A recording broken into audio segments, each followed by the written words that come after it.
Hello guys, how are you doing? I hope you are doing okay. Guys, something bad happened, something terrible happened. Yo, so guys, this is what happened to me.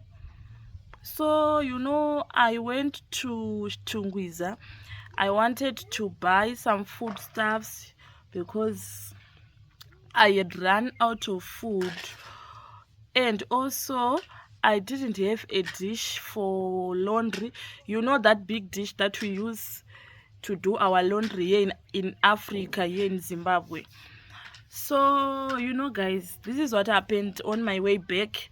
So I bought my foodstuffs and my dish.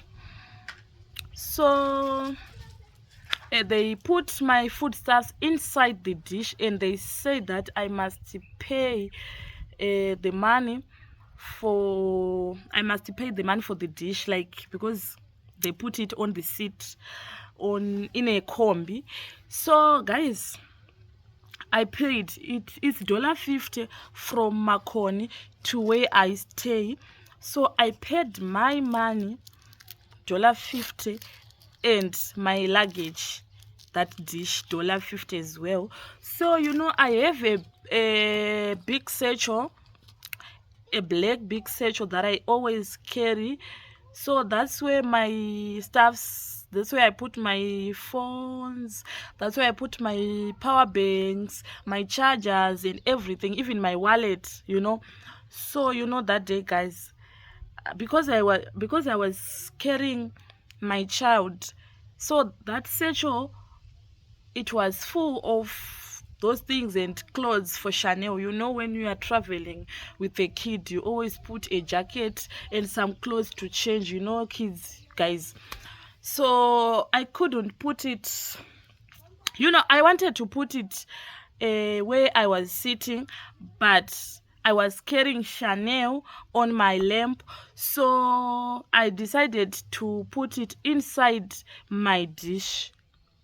So I was sitting, the front seat, right? I was sitting behind the front seat, and I was seeing my things, like my dish and things which were inside. All right. And you know what, guys? I had my phone. I took my wallet inside the bag. I paid my money and I put it back inside the bag. Ndobva ndaisa futi mu dish. Right. So tafamba guys. Saka phone ndandine phone yama videos, guys. It was a Samsung. Ne phone yandinoshandisa like for WhatsApp chichi anditi. So ndaibaya foni yangu, ndichitobaya foni yangu yandoshandisa, but yemavideos newallet yanga ine mari yandandinayo, nechitupa changu, everything, mapower bank, macharger, nehembe dzemwana, zvanhu zvirimo mubhegi imomo. So takasvika, first person akaburukira panonzi paRoma. For those of you who knows Makoni using Chitungwiza, Seke Road, right here, after toll gate. If you know paRoma, it's in Dema. Ndopa akaburikira. So it was an odd, not that odd, but ndingangoti vanga vari mudhara vechikuru. So he had some bags, like some tsagas dzanga dzine, I'm sure ndo zvandirongofunga kuti chinenge chiri chikafu chehuku. Saka zvanhu zvakarongwa pamberi, pasiti repamberi, but inini dishi rangu ranga ragara pasiti chaipo bhozi rakatobhadhara $50, but izvi zvanhu zvakarongwa panenge pakadoma. If you know kadoma, guys, mukombi. Saka inini handina kunotisa.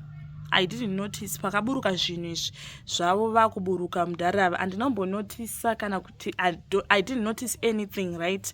Because ndaingoti ini zvinhu zvangu zvese zviri mudishi and zvabhadhara seat. So zvanhu zvakatori kusiti rekukona rekumadziro chaiko kuwindow. So ndakangoti tafamba, guys, tatofamba, vamwe vatoburuka. So ndandine friend yangu, luckily ndandine friend yangu, guys, tatoburuka, taburutsa dishi, taburuka, kombi yatoenda. ndobva tatogara takuti dhishi iri toritakura sei bhozi takaburukira mumashops kwaMurambinda. Takati so dhishi iri toritakura sei, takutogaya kuti todii pai. So takagara pai tatozorora tikugaya. That's when I remembered kuti bag rangu rine zvinhu riri kupi, rine wallet and everything. Guys, I panicked. Ndobva ndatarisa, I searched inside the dish, the bag was no more. Pese panga paine patangatira I searched. I didn't even notice, we didn't even notice the comb. We just noticed the conductor, like he was light skinned. But we didn't notice the driver, we didn't notice the comb. It was a high roof and it was white. And you know guys, there are so many combis, there are so many high roof which is white in color. Guys, I panicked and I couldn't even cry. Like, I just froze. And I said, oh my God, my things. So we started asking each other, what should we do? Should we go back to Makoni, Chitungwiza, to look for the combi? Because we just knew the conductor was light-skinned. What should we do? And there were no combis koko kwa Murambinda. So there's this one combi which passed us, and we said, oh, I left my bag inside a combi which with a light-skinned conductor. Guys, sometimes when you're combi, they are rough. Vakatotituka anzimanya. Some of the things that they said, I can't say it. Vakatotituka, just imagine, for no reason. So we waited for another combi. Luckily, we found a combi. Then we told him that we left our satchel, our black satchel, inside a combi with a light-skinned conductor. And he said, oh, isn't it the combi that I met when I was on my way here?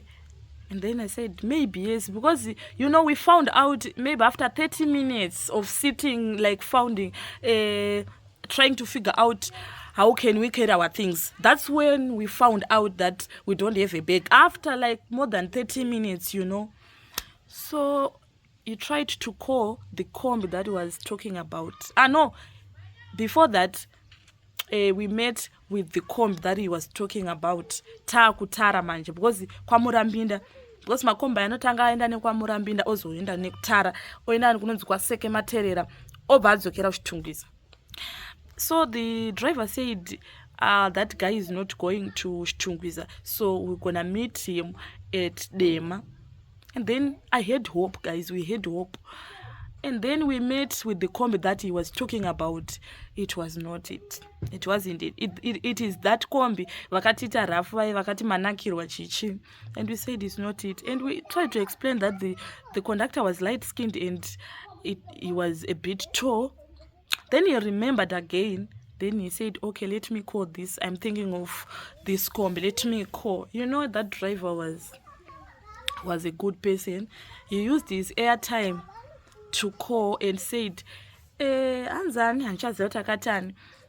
There are some ladies who are saying they left their bag, a black satchel inside your combi. And the driver said, no, there is no black bag inside this combi. Those ladies, they had a dish, a big dish, and the driver remembered and said, yes, I remembered ndavasiya kwaMurambinda, but mukomba amuna anything, guys. Mukomba amuna anything.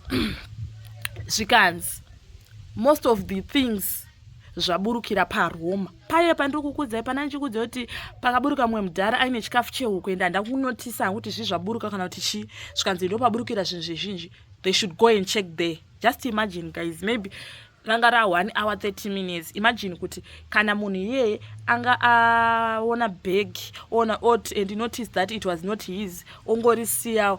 Do you think kuti ndozvakatanga kufunga, ndozvakauya mupfungwa dzangu kuti saka ndoriwana here bag iri? Andiburi kunzwa sure zuva.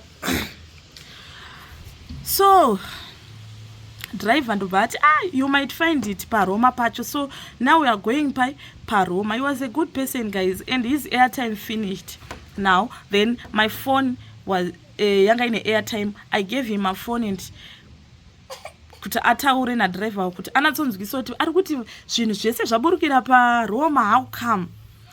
Ndobva afona bheki zvikanzi zvinhu zvizhinji zvaburukira paroma. Tikati kweiwewe waizoburutsa bhegi ranga riri mudhishi rabhadhara chirudzi, how come? Zvikanzi they are rough these guys. Zvikanzi ini zvekuzoti raburuka sei handizive, but ndiye aiburutsa zvinhu, guys, can you imagine? So takaenda ndobva tasvika paroma paye, and driver anga akumhanyirawo anga ine vanhu, but ndakuchikusiyai paroma, kana mashaya paroma mochiteera kwamakoni. Ndobva tasvika paroma pai. Luckily tanga taane nhamba dzekombi yatanga takwira, kabhozi uyu driver anga ashandisa phone yangu.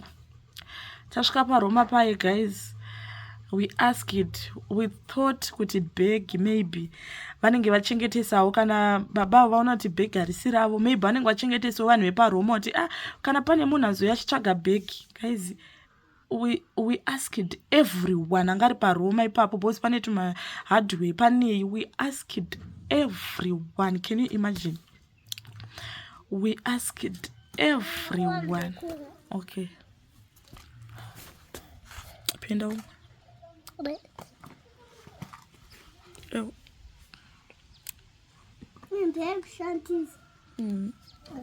So guys, we asked everyone kuti hapana here mudhara ambosiyo bhegi aburutsa zvinhu zvakati.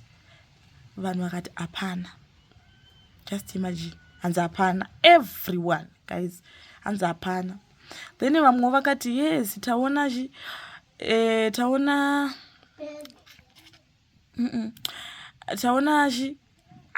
handinombonotisa, tangoona zvinhu zvichiburutswa and we didn't even notice kuti zvakamira sei, guys. So guys, this is what happened, and you know what, just imagine, at least I had my friend ndiye akazondipa mari yekuti tidzokere kuroma kwaitataurwa uko. Tadzokera, guys, makey anga ari momo, everything was inside that bag. Imagine, guys. So takazoti kuti tiende kwamakoni ngatitange tataura nadriver, but afonera futi driver, and he was so rough, guys. Akatiti imi hatisi kuziva kuti zvinhu zvenyu zvaburutswa zvaburuka sei, izvo zvatisi kuziva. Aitotaura rafu, ndobva akata foni, guys. Akati isusu muno mukombi medu hamuna bhegi renyu, zvinhu zvazhinji zvaburukira paroma. Chitupa, mari yanga irimo, wallet, zvese, everything was inside that bag. Mapower bank angu ane 2 mapower bank ekuti pandinochajisawo, kumusha kunoku sometimes solar weather inenge yakangodaidayo, saka I lost everything, guys. Machargers acho ndangosara nefoni yeWhatsApp yandaishandisa.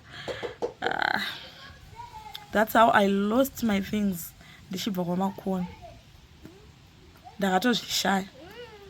Ndakatomboita hope kuti pandichadzokera paroma ndichabvunzawo vanhu vachataura kuti tasirwa bhegi. Ndakabvunza vese, hapana kana akati vaiti hapana bhegi rambusara.